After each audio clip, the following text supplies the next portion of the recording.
For today's video, samahan nyo kung mag-isip kung ano yung memeryendahin ko sa halagang 100 pesos. Pero may naisip na akong i-memeryenda. Ang tanong, kasya kaya yung 100 pesos ko na yun? Pero itatry natin. Tara! Diyos ko, ang init. Pero ayos lang yan. So, ito na nga yung 100 pesos ko. Tignan natin kung magkakasya nga ba sa ating bibilihin. Samahan nyo ko. Naghahanap pa ako kung saan ang may tinda ng saging dito. Nakasarap pa yung iba. So, ayan. Lakad-lakad lang tayo. Baka may makita tayo.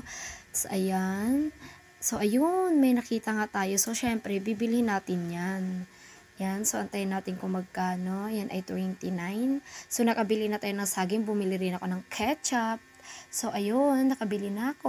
So, ayan, naglalakad na din ako. Huwag yung pansin yung Spartan kung tsinelas. Bakit ba? Pakinyocher. So, ayan, bibili nga tayo ng mayonnaise, tsaka mantika dahil kailangan natin yun pang sausawan at pang prito. So, ayan, nakabili na ako. Andyan na lahat ng aking kailangan. Mantika na lang. So, ayan na siya. So, ayan, tapos na at uuwi na tayo. So, ngayon, nalimutan ko nga bumili ng cheese. So, nagmamadali na ako at bumili na tayo. So, ngayon, ayan na siya, bumili na tayo. So, ang lulutuin natin ngayon ay banana fries. Siyempre, ayan na. So, thank you kuya, kung sino ka man. So, uwi na tayo. Bago natin simulan ang lahat, siyempre, hugasan natin ng maigi yung saging para naman hindi madumi, diba? Ayan, tapos na natin siyang balatan. Siyempre, hindi ko na video kasi ang hirap niyang balatan, ang tigas. So, hinuhugasan ko na siya. Pagkatapos ko siyang hinugasan ay syempre hiniwa-hiwa ko na siya nakagaya sa sa fries. Para naman para siyang fries tignan, 'di ba? So ayan, tingnan niyo kung paano ko siya. Tapos ko na nga hugasan yung fries, ay fries daw, banana fries pala. At ayun na nga, nilagyan ko na ng mantika. Antayin nating uminit ang mantika para maluto na.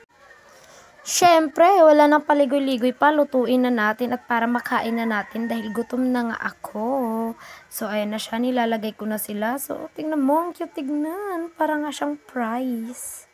Sa oras nga ito ay luto na siya. So, nahihirapan nga kung kunin siya. Nako, ang hirap talaga. So, ginawa ko ay ginamitan ko na lang ito ng kutsara para hindi ako mahirapang kunin siya. So, ayan na, luto ng ating fries ay banana fries. Siyempre, pagtapos maluto, siyempre lalagyan natin yan ng cheese para mukha talagang French fries. Ay, ha? Banana fries kasi, ano ba yan? Bago nga natin simulan ang pagkain is gumawa muna ako ng sausawan. Siyempre, ang pangit naman nun kung walang sausawan, diba? So, ang ginamit ko ay mayonnaise and ketchup.